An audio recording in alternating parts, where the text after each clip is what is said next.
ग्लानिर्भवति भारत अभ्युत्थानम् अधर्मस्य तदात्मानं सृजाम्यहम्।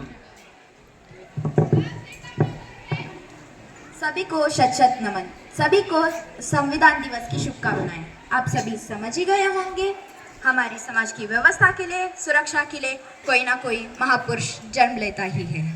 साल 1851 में भीमराव अंबेडकर जी का जन्म हुआ और उन्होंने हमारी सुख और शांति के लिए संविधान बनाया।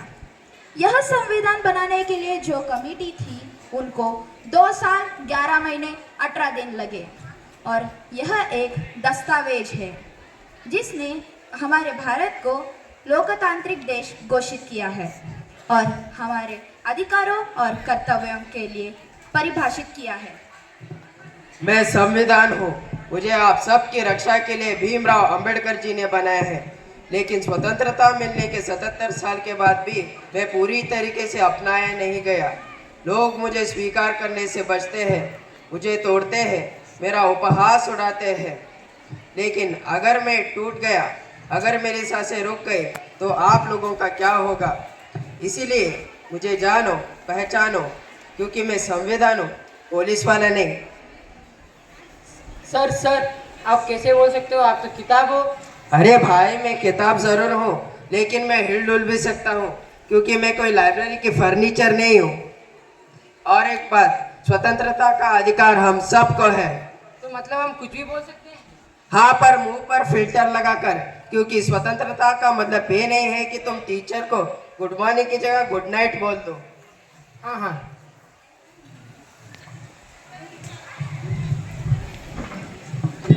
पिताजी, मैं एजुकेशन ट्रिप के लिए स्कूल की तरफ से आगरा जा रहे हूँ। क्या आप मुझे 10,000 रुपए दोगे? क्या आगरा?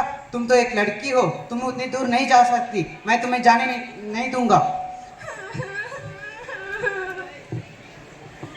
पापा कैसे हो आप? ठीक ठाक हो बेटा। पापा मैं जा रहा हूँ स्कूल के एजुकेशनल के ट्रिप के लिए। कहाँ? दिल्ली। प्लीज आप मुझे 10,000 रुपए दे सकते हो? अरे तू तो मेरा लाडला बेटा है। 10,000 क्यों, 15,000 लेकर जा। पिताजी आप ऐसे क्यों करते हो? मैंने क्या किया? लड़का और लड़की में भेदभाव क्यों करते हो? लड़कियों की क्या इच्छा नहीं होती क्या? हाँ, जीने का अधिकार सबको है। यह अधिकार तुम्हें संविधान देता है।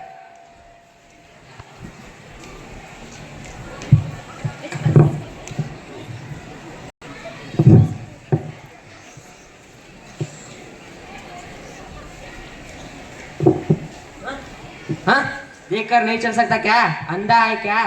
आकर मेरे से ही क्यों टकराते हो? रास्ते पर ऐसे क्यों चलते हो? बाबूजी मैं तो अंधा हूँ, आप तो देख कर चल सकते हैं ना, आप तो आँख वाले हैं। क्यों मेरा ये अधिकार नहीं है क्या इस रास्ते पर चल सकूं? मैं और आप तो इस देश का नागरिक है ना। हाँ, समानता का अधिकार सबको है। यह अधिकार तुम्हें संविधान देता है और यह अधिकार तुमसे कोई नहीं छीन सकता। मुझे आपके स्कूल में एडमिशन चाहिए, मिल सकती है? अरे वाह बेटी, तुम तो इस परीक्षा में प्रथम आई हो, फिर भी तुमको स्कूल में एडमिशन नहीं मिल सकता। लेकिन क्यों, क्या कारण है? क्योंकि हमारे स्कूल में तो बड़े बड़े नेताओं और अधिकारियों के बच्चे पढ़ते हैं। तुम तो एक मजदूर की बेटी हो। मजदूर की बेटी? मजदूर की बेटी हो तो क्या हुआ? मुझे पढ़ने का पूरा अधिकार है, मुझे छात्रवृत्ति मिली है, सरकार की तरफ से मुझे पढ़ने का पूरा अधिकार है। हाँ, है सभी को शिक्षा पर पूरा अधिकार। यह अधिकार तुम्हें संविधान देता है।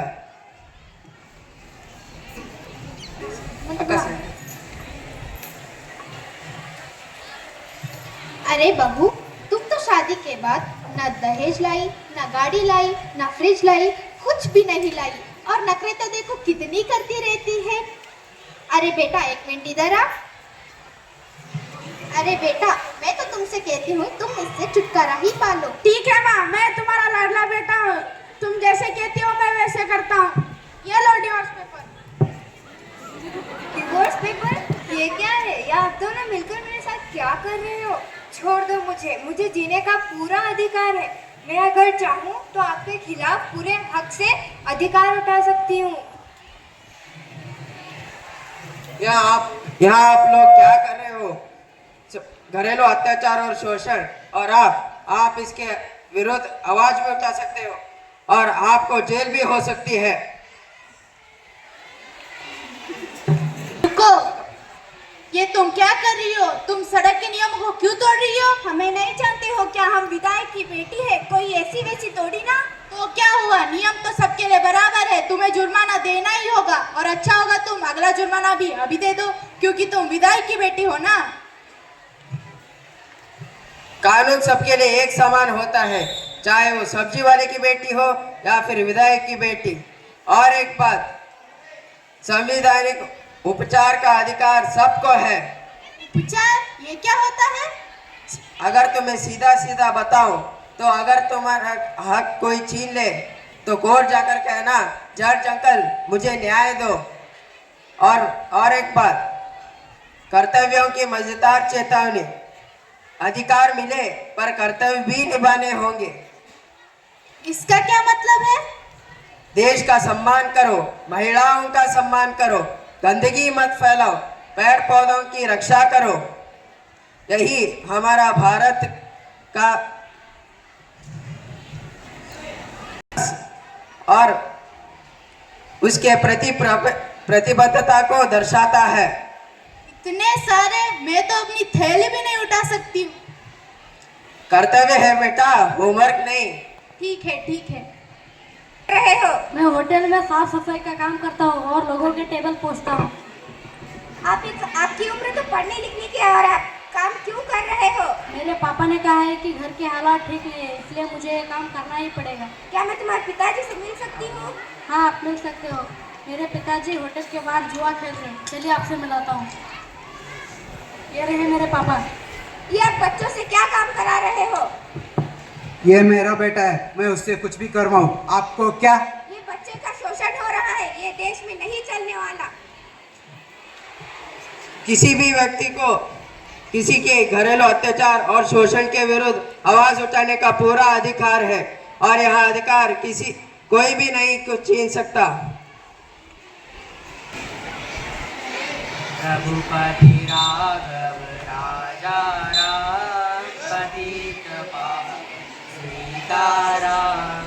ख्वाजा मेरे ख्वाजा, दिल में समा जा, तू शाहू का शाहू, अली का दुलारा।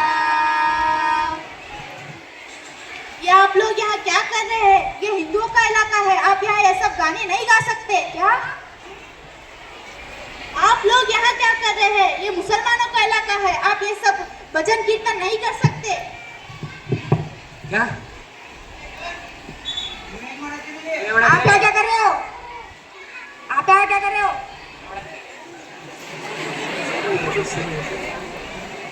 हमारा देश धर्म निरपेक्ष देश है, यहाँ सभी को अपने अपने धर्म का पालन करने का पूरा अधिकार है।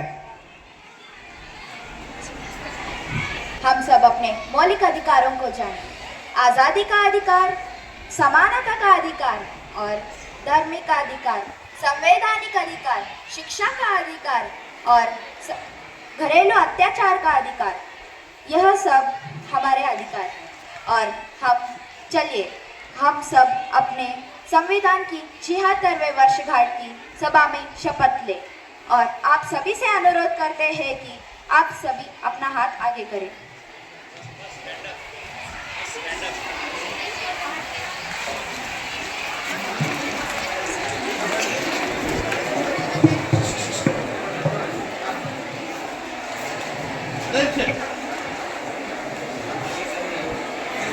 हाथ आगे करें।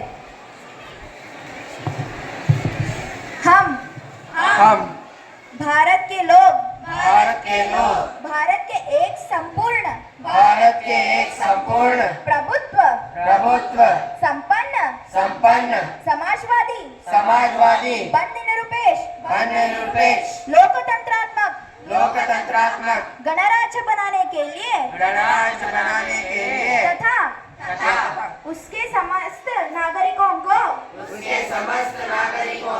सामाजिक और आर्थिक राजनीतिक न्याय विचार अभिव्यक्ति